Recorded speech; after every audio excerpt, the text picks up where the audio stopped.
Mga igsuon, una sa tanan, welcome sa panahon sa Kwaresma. Welcome sa Lenten season.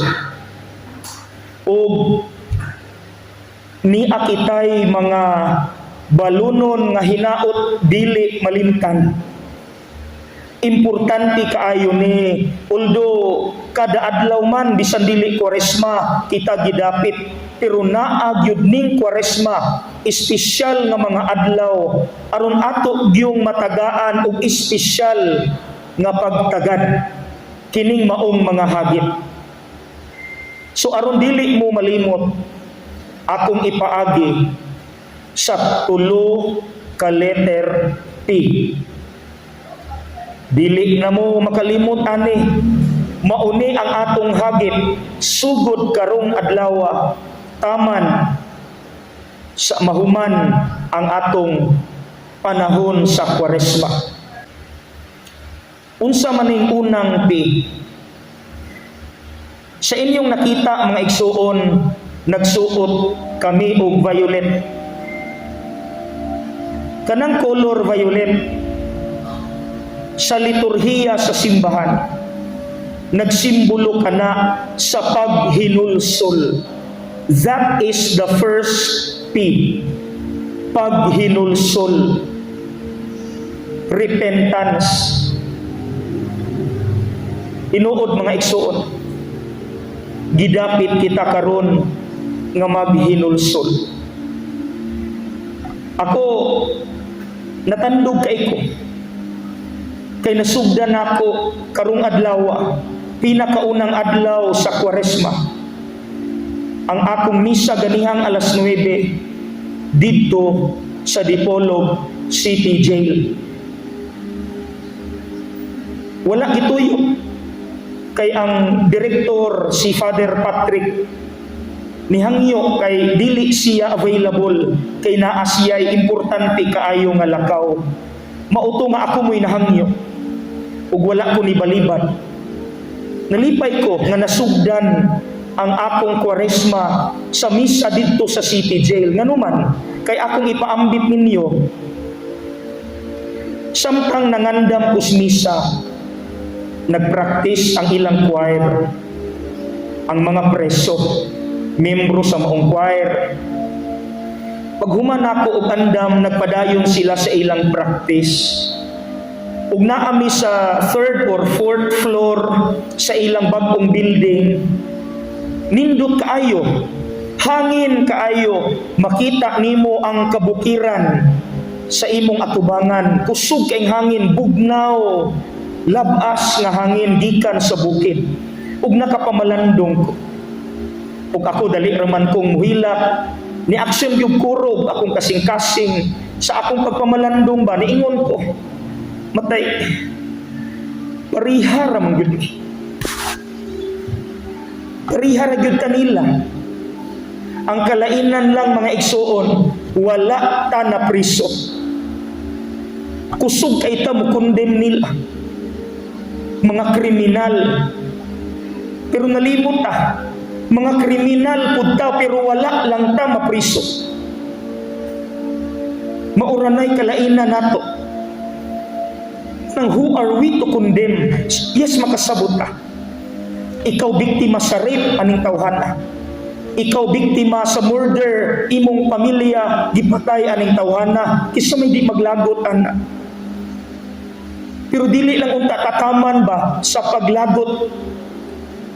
Muadto unta pa sa punto nga tanawon pud nato atong kaugalingon nga dili pud ta perpekto. Atubangan sa Dios kinsa may limpyo. Munang we don't have the right to condemn and to judge these people. Maunay akong pamalandong ganiya. Kriminal ta, wala lang ta mapriso, makasasala ta. Munang niining taknaa, maningkamot kita. Sugod karon atong tan-awon, atong kaugalingon, mga sala nato nga paborito. Ihinay-hinay na nato og salikway mga igsuon. Muna abi ninyo akong inisyal nga plano, sanglit ang among renewal sa mga pari karong March 29 to 30 man, dili masulod sa Semana Santa. Ang akong inisyal nga plano, muhangyo us mga pari sa seminaryo o sa clergy house nga tabangan us pakumpisal. Lunes Santo, tibuok adlaw, kumpisal. Martes Santo, tibuok adlaw, magpakumpisal ka. Miyerkules Santo, tibuok adlaw, magpakumpisal. Syaro dikta makapili, anak. Wa na tayo lusot. Mangumpisal ta, mga igsuon, maunay paghinulsol, pero sugod karon mangandam sa ta. Atong andamon, atong kaugalingon. Para pagpangumpisal nato, dako ang chance nga di nagyud ta mo balik sa maong salang paborito. Maunay number 1, paghinulsol. Okay? Number 2, unya human sa wali kining mga abo nga gikan sa gisunog nga mga lukay sa miaging Domingo sa Lukay last year, panalanginan ug ipahid, ibadlis sa atong mga agtang sa pormang krus. Abo, yuta. Unsa may kahulugan ni ini, kita na mga yuta ka. Bisan pag-unsay nakabot nato diri sa kalibutan, mga yuta ta, hinimo rata. Gikan tas yuta, padulong tang malata, padulong tang mahimong yuta. Bisan pagkinsa ta o unsa ta kagamahanan diri sa kalibutan, yuta ta, abura ta. Muna mga igsuon, wala tay katungod maghawod-hawod. Wala tay katungod mag-inarugante, manghinambog, magginarbo. Ang tawag kanato unsa man, letter P, pagpaubos. That is the second P. Ayaw kalimti. Pagpaubos, humility. Ganiha sa jail, niingon gid ko nila, ni prangka ko, o tanawa mga brothers, tanawa ang epekto sa garbo. Tungod sa garbo nakapatay ka, tungod sa garbo nakapangawat ka, tungod sa garbo nga dili ka dapat lupigon, dapat naa kay kwarta na maligya ka droga. Tanawa unsa kabati ang garbo. Nisulti ko nila ganiha. O kita po mga igsuon, kabalota unsa kabati ang epekto sa garbo kung walay ganahan nato. Ang taong garbuso madinumtanon, munang sige kan negatibo ang bakba, bati kay paminawon, way ganahan maminaw sa taong garbuso. Ang taong garbuso kanunay gahuot ang dughan, sige ka stress. Ang taong garbuso kanunay masuko. Muna mga igsuon, gitawag kita nga magpaubos. Kay ang pagpaubos, kabalo mo, bisan lisod na, maunay maghatag natog kalipay, tinuod nga kalinaw. Bisan pag naay mga bashers, manghilabot, maghimog-himog storya nimo, kung humble ka, walay problema alang nimo, walay stress. Magmalipayon, ragyahapon ka, magmalinawon ka. So mga igsuon, maunay number 2. Yuta ta, ipahid sa inyong agtang, ibadlis, magpaubos kita. Number 3, puro. Unsa man ang puro, pure, tinaw. Unsa may pasabot sa puro, nga kun mohimo gani kag maayo, dapat pure ang intensyon, dili peke. Unsa nahitabo sa ebanghelyo, gisaway ni Kristo. Paampo-ampo mo atubangan sa mga tao, dili man na inuod, aron raman mo pakpakan. Pahatag-hatag mo sa pobre, pasikat raman na, mga tigpa ka aron ingnon, mga plastik mong dagko. Dili gusto ang Dios nga kun kita muhimog maayo, dili puro, dili pure, dili tinuod, dili kinasing-kasing. Ug abi ninyo mga igsuon, katawanan sa uban, magtan-aw nato nga wala nagtugma ang atong pulong o binuhatan. ug naay kanta para ni ana, murag nanay nakadungog ana dire, ako na nang nawali pero murag naa pay wala. Ako batang 90s. Naay banda nga Yano ang ngalan. Ang ilang kanta, Banal na Aso, Santong Kabayo. Kadungog na mo anak, gamay pa ko. Abi na kog binuang rana, abi na kog nonsense. Paminawan ninyo sa YouTube, pangitaan ninyo na. Sus karon pagkaparing nako, dira laparo man di ay. Laparo, alang nato, apil nako nga ang pulong, ang pag-ampo wala diha sa buhat. First verse pa lang, giigo na tang mga Katoliko. Dara paminawa ha.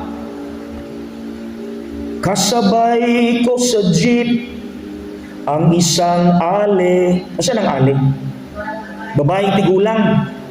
Mga nanay, there is San Roque. Sunod. Nagro-rosaryo, mata niya'y nakapikit. Na-imagine, rosaryo, gapiyong ang mata. So diniyos na pag-ampo. Pumara sa may kumbento, diri lang. Sige, ingon sa driver, sa babaan lang po, sabi ng tsuper. Kasi may manghuhuli. So niingon ang driver, Nay, dili pa kahunong tungod sa simbahan. Kay bawal, Nay, dakpon ko. Dito ras unahan sa bus stop. Kung sa'y tubag sa ale, mura pa rin ng mura ang ale. Saan ang mura? Namalikas. Di balikas ang driver anit doon sa nanay. Garosaryo, gapiyong pagyod ang mata. Ay kadakong laparo sa mga Katoliko.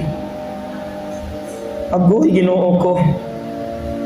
Okay, way tanaway. Tanawang kaugalingon kay murag tagsa nato ani maigo gyud. Tinuod, no, di ba? Muna ang chorus, masabda na ang chorus.